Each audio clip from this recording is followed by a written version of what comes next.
Hello there folks, back again for another video. In this one we're going to be having a look at the new rules manual for the Middle-earth strategy battle game that came out towards the end of 2024. I had a little bit of a time to kind of like digest the rules and have a look at them in a little bit more detail, and I thought I'd just sort of flick through the book and kind of tell you what I think about it at the same time. So just sort of like general thoughts. I think the layout and the design of the book is pretty similar to what we've seen in the past. And if you've played previous editions of the Middle-earth strategy battle game, these will be very, very familiar to you in terms of like the way that they've laid things out and sort of what it all looks like. There have been a few kind of changes here and there. So, for example, they've split up the fight value and the shoot value from the same part on the profile effectively and split that out, which is a good addition. And they've also added the intelligence stat as well, which is new for characters. But essentially it's the same as it's always been in reality. You have a move value, which is how far you move in inches. The fight value is what you then use if you're going to be comparing this against somebody else. If you draw in combat, the higher fight value is the winner. The shoot value is what you're rolling to hit with your bow. Your strength and damage are then used, strength and defense, are then used as a kind of on a matrix to see what you need to wound your opponent. Your attacks is the number of attacks you have. The wounds is the number of wounds you have. And then you also have a courage and an intelligence value. Both courage and intelligence have been tweaked. So now they don't work how they used to work. They're now a lot easier to kind of understand and explain to somebody who's maybe not played the game before. So, for example, with this one, you can see courage done by rolling 2d6 and comparing the result to the characteristic. In the case of Haleth there, it would be 4+. And that's how you see whether or not you're going to pass. And intelligence is done in the same way. You roll 2d6 and compare it to the intelligence score. In this case, it would be a 5 for Haleth, as you can see there. And then that works out whether or not you're going to pass those different checks. Fairly simple, nice and easy to explain. Good that they've kind of added that into the mix to kind of make things a little easier for people who are diving into the game for the first time. That's one of the major changes. Another thing is that they've really gone through and they've kind of reworked how profiles sit now. They've done a lot more to explain the race of characters, the faction they fight for, the types of units they are, and the base size they come on, which is quite handy, especially for older miniatures within the range. You also have their points value, of course, there, alongside a whole bunch of different things that you will expect to have seen from previous editions of the game. So you have their war gear, the heroic actions that they can do in addition to the sort of standard ones, any options for the character. In this case, Elrond can take a horse. And then there's special rules, which are all explained there. And then also magic powers, which are explained later on in the rules as well. But essentially, the game kind of works pretty much as it's always done in reality. It's all a d6 based system. You'll be rolling at most 4 or 5 dice per thing you do, be it shooting or attacking or whatever. I mean, that's the most you're ever going to do. But essentially, it kind of breaks down to the same way that the game's always worked. So the turn sequence is your priority phase, your move phase, your shoot phase, fight phase, and end phase. If you've never played the Middle-earth games before or any of the Lord of the Rings games before, what's quite nice about what Middle-earth does is that after priority, and it comes to the activation phase, you say you're player 1, you do all of your moves, and then player 2 does all of their moves. And then when it goes to shooting, you do all of your shooting, they do all of their shooting. And then combat is this sort of the combat phase is done in a slightly different way, where you go back and forth down the line doing duels and pairing off, which we'll talk about a little bit later anyway. One of the nice things they've done is they've updated how priority works. Now, normally in previous editions of the game, when it came to priority, the player who rolled highest would be the winner. But in this case, the player who rolls highest may choose whether or not they have priority for that turn, because there were always examples where in a given turn, maybe you were playing massively defensively, you didn't want to go first, you wanted to see what the opponent was going to do before you dived in and start to sort of take your actions. And so there's a really nice back and forth there now in the game when it comes to priority, and it's a nice update and change to the rules that I think is going to be very welcomed by a lot of people. Movement, very similar to what we've seen before. You still have the control zone thing, so models exude a control zone that you can't move through, and if you do move into that, you're considered to be engaged with them effectively. In this case, when you can see here with the Uruk-hai charging Boromir there. So there's still a whole thing about movement and deciding which control zones you take up so that you can open things up for other people. You can see it here in this example where they engage both Boromir and Aragorn, allowing the other Uruk-hai scout to run through and charge Pippin there at the back. But essentially, a lot of it, most of the things that they've done in the new rules is kind of just clarifications and updates on what was available in previous editions. A lot of the game still plays the same. There will be a few things that you'll have to kind of like read through and just kind of like sort of reevaluate, just so you kind of don't get little tiny things wrong. But I think for the majority of people, it'll just be one of those things that's a bit of a learning curve when it comes to the game. Another one of the things they've done is they've kind of reworked how in the way works. So normally when you're shooting, you check to see whether or not you can hit the target cleanly. If you can't, then you have to make an in the way roll. They've now changed how that works so that it's not dependent on the terrain piece or the obstacle in the way. Now it's just a simple test. It's just a 4+. On a 1 to 3, the shot hits the obstruction. On a 4+, it hits the target, or it moves through onto the next one. So in some cases, there could be multiple things blocking your way. So Legolas will have to make multiple 4+ rolls in order to hit their target, for example. Yeah, and then there are also other options and stuff there for like models in the way and all that kind of thing as well. Yeah, the to wound chart is still here.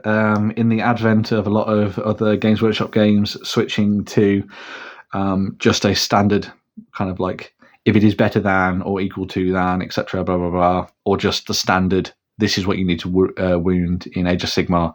The matrix still exists for Middle-earth strategy battle game. It's something that you'll have to get your head around, but it's one of those things that once you're playing a couple of games with the same forces over and over again, you'll kind of work out what value you're going to be hitting most of the time. But it's nice to have this just to the side of you, and thankfully in the War of the Rohirrim set, they did have a reference sheet, or well, I think it was on the back of the actual manual for the starter set. But anyway, they had a reference sheet allowing you to do that there, which is good. Fight phase, still very similar to what you had before. You still pair off combats. So whenever possible, you must have a one-on-one fight.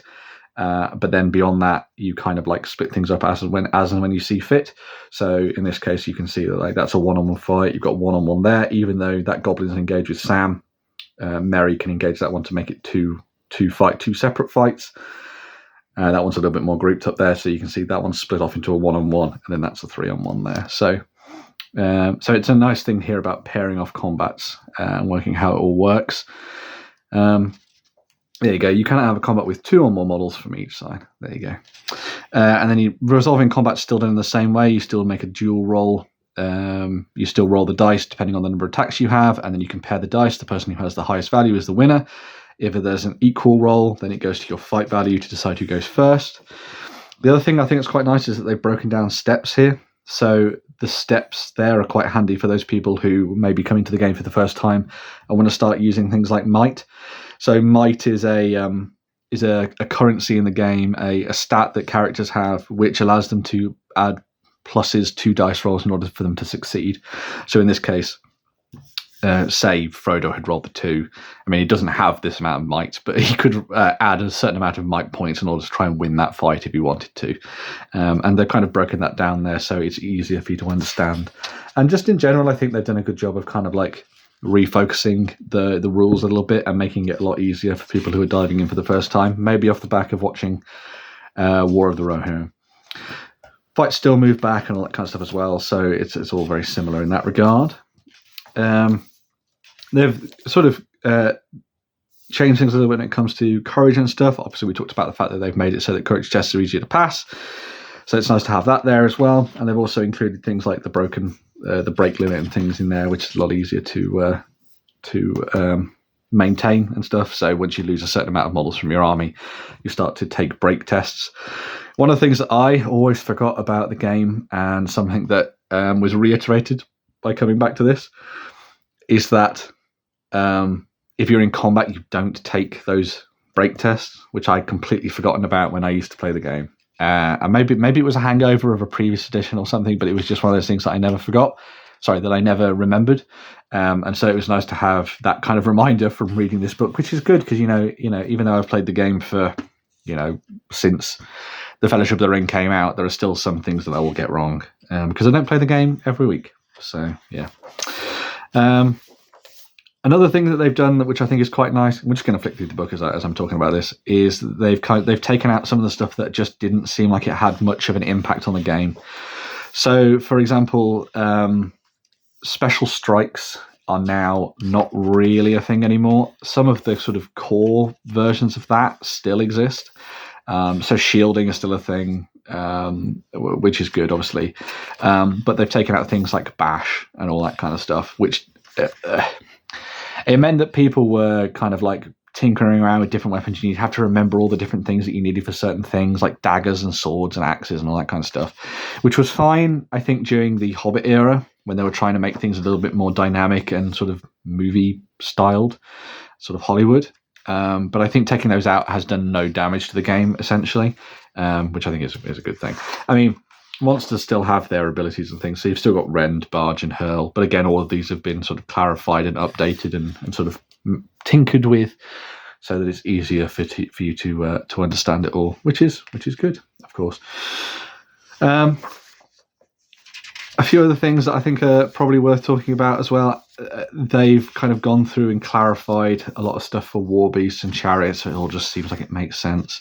The weapons still retain a lot of their qualities, so you still have the breakdown of different things here. So 200 weapons are still at a -1 to the dual rolls, but obviously they give you the +1 to wound. Hand of the half weapons can be used in either way. Spears still act like spears, so they can support even if they are even if they're not necessarily in base-to-base contact. So you can see here that Hill Tribesman is supporting Wolf fighting those two Rohirrim warriors. Pikes still work the same way as well, so they can go 2 deep, essentially, because they're big, chunky weapons. Still got lances and war spears, staffs of power, whips, elven weapons as well, master forge and all that kind of thing. So they've really not sort of like massively changed a lot of things. They've kind of just refined and updated stuff to kind of make it just a little bit easier to dive into. It's still essentially the same, and I've said this multiple times as we've been doing this video, but it's still essentially the same game that you've kind of played for the past couple of decades or whatever. So I think if you're moving on from the last edition to this one, you're not going to have to sort of dive into a bit of an old head-scratching moment as you try and work out how the game works. And I think it's all just for the better, to be honest. You've still got the banners, still got the elven cloaks and all that kind of stuff as well. Armor still works in the same way, although they have changed a few little bits and pieces here. So armor, of course, increases your defense by 1. Light armor will add 1 to the defense against shooting attacks, but not against close combat attacks, which is a really nice little twist there. And then they also changed something for shields as well here. So you have shields, which are as standard, but then you also have light shields. So a light shield does not gain a bonus to its defense. However, it can use the shielding special rule. So it's a little bit like a buckler rather than a full-on heavy shield that a Gondorian soldier might be carrying, for example. And then again, obviously the shielding rule still applies, which is good. Magic has also been sort of like reworked a little bit. So you still make the casting rolls and you still resist and stuff using the standard so that you normally have. But they've tweaked how spells work, so they're a lot easier to understand than they were in the past. You had kind of like a channeled version and then an unch and then like a basic version of the spells previously. Whereas what they've done with the spells now is they've kind of gone through and they've sort of just given you kind of like a general update and cleaning up of the magical powers. So they kind of work in a kind of halfway house to the previous version of the spells, rather than doing something anything drastic, I think, which is quite nice. And it just means that it's just easier for your opponent who wants to kind of work out exactly what you've done to them with their spells, which is always good. Moving on to special rules. So yes, obviously special rules are a mainstay of the game because there are lots of different ways in which characters and monsters and everything else in between have special abilities to kind of make them more characterful. I quite like that they've still kept the active and passive things in here as well, so you know that you have to either decide to activate something or you must choose that happens, or passive where something just is inherently happening for your character. It'll be nice to have. It would be very nice to have nice little stat cards, I think, for characters like they used to do in the last edition of the game. Just so you can have a look at all of these in one place. But, you know, they're all collected together in a very easy part of the book to find, which is always handy. So you're not exactly going to be flicking back and forward in order to try and work out what a particular special rule does, which is always nice to see. A lot of the stuff in here, I will have to admit, I don't necessarily play around with particularly. I've never done sieges, even though I'd really like to do something like Helm's Deep or something that would be really fun. And I've never played with massive war beasts or anything like that either. But it's good to see that all of that stuff is still in there for those people who enjoy playing games in that style. And then obviously you have the different ways that you can play the game. So narrative play is obviously based around these specific stories. So if you wanted to play out the rush to the Buckleberry Ferry or the Battle of Helm's Deep or anything like that, that's where you have narrative play coming in. And with that, you tend to have sides where there aren't matching. It's not points based, so someone could be massively outnumbered or anything like that. There could be balancing mechanics thrown in. They still have the thing of where good always has priority at the beginning, which I think is quite nice. You also have match play, so this is where you're going to be spending your points. Typically, you're going to be playing games between something like, I'd say 400 and 800 would be like the maximum I've ever seen anyone necessarily play. As you can see here, they say that most games are between 600 and 1,000, which I have seen 1,000-point games, but they're few and far between. A lot of games tend to be between 400 for an intro game and 600 for sort of a smaller game with maybe a couple of named characters in them, which is good. So yes, warbands still effectively work in the same way, although we're talking about how army composition comes together a little bit when we get into armies of the Lord of the Rings, and also by extension armies of the Hobbit. You still have a captain of your warband, and then you still have a set of followers. The bow limit still exists in the game as well, so which is a third. And as you can see here, they've kind of kept the same sort of selection of options there for heroes. So a hero of legend can lead 18 people, a hero of valor can lead 15, hero of fortitude can lead 12, and a minor hero can lead 6, with an independent hero working, as you might imagine, independently. All of this is then tied back into the army building rules, which I said we'll talk about in a little bit more detail later on. But essentially, the game kind of still works the same. They still have 6 scenarios listed at the back of the book, so this is enough for most people to be starting out with. You have domination, you have to the death, hold ground, destroy the supplies. These are all very familiar scenarios to a lot of people. Reconnoiter and fog of war. And with all of these, they kind of give you a suggested layout of kind of like how the game should look. And then there's obviously alternative victory points and all things that you have to consider. They have tweaked victory points a little bit more as well now, so that there's no massive swings in the game, which I think is quite nice. So there's more chances for you to come back from a sort of like early loss position, which I think is quite good.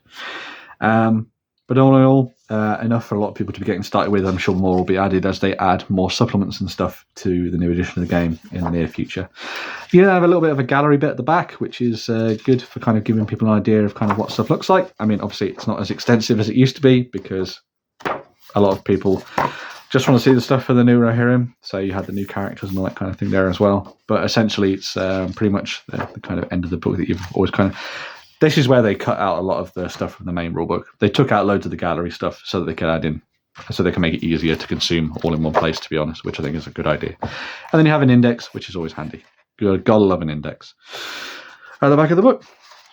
So yeah, in general, I think the new rules are very similar to the old ones. There's not been a massive shift like we've seen with some of the editions of Warhammer or Warhammer Age of Sigmar and stuff, which is always handy to have.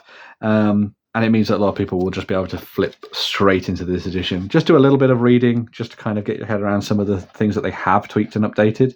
But in general, I think this is just a pretty damn good update for the new edition, and it should be a lot of fun for people. I think a lot of the spice is going to come when it comes to the army building of stuff, but we'll talk about that a little bit more in another video. But yeah, that was just my little kind of like overview of the rules manual and what you come to expect when it comes to diving into the game for the first time, potentially after watching, as I said, War of the Rohirrim. Make sure to get stuck into the comments and let me know what you think of the new edition yourself. Maybe you have the same thoughts as me, maybe you have differing ones. One of the nice things about this is that we get to have a discussion and work out what people's opinions are, and it's always nice to hear what other people think about the game. Like, share, subscribe, do all that good stuff, and yeah, I'll be back for another video in the very near future. Bye for now.